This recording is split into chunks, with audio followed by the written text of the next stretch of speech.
Now, I want to be an entrepreneur. I'm done with the 9 to 5 race. What's the advice there then?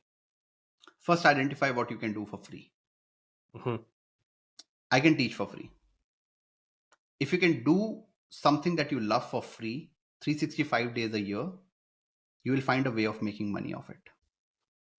In today's world, digital world, there are no excuses. You can't write an article, that's not possible. ChatGPT will write it for you. You can't network on LinkedIn because you can't write a message to someone, that's not possible. Just ask ChatGPT. Research is so simple right now, right? Like your basic levels, are covered by AI.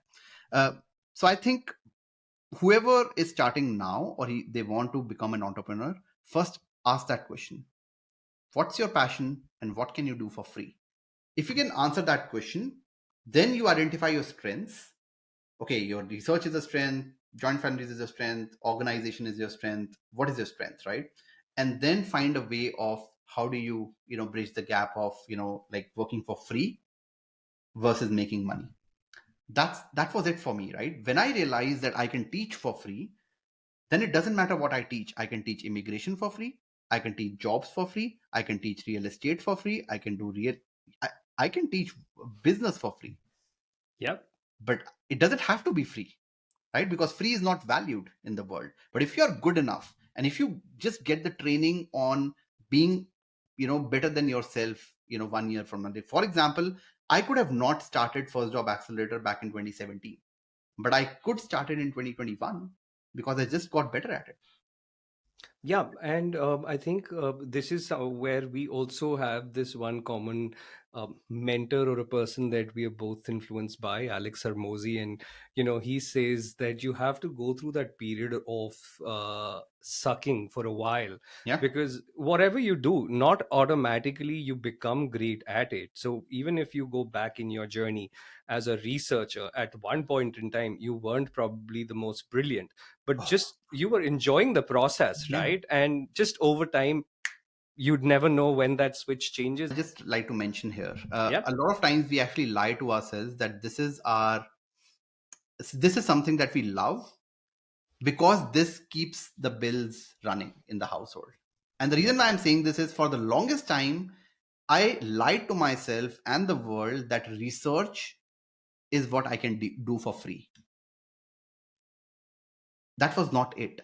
I was saying that because that would justify me staying in my job that pays me well. That's right. But in reality, if they stopped paying me, I would quit.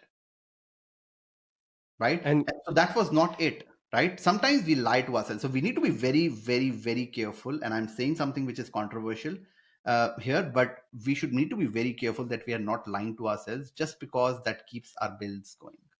just again, for my understanding, and for those people who are listening in, this is very nuanced and very high impact statement that you've made, and I want to learn a little bit more. How do I differentiate between something that I love, or like you said, I'm professing my love for it, but I'm still not sure whether I love it or not, I'll I'm give you an just example. justifying it. So let's say that you are a finance manager in some company, right? Or let's say you are a psychologist. Let's say that you are a psychotherapist, right? You have done 4 years of, like first bachelor's, then you did 2 or 3 years of master's, then you did 2 years of MPhil. So you spent 9 years of your life learning how to be a psychotherapist, right? You are making good money, but you suddenly realized, because you were so young when you decided to be a psychotherapist, you no longer love it. But just because you have spent so much time doing that, and because you're just so invested and too much into it now, you just can't go back. So you just keep lying to yourself, you know what, I was meant for psychotherapy, you know what, I was meant for this.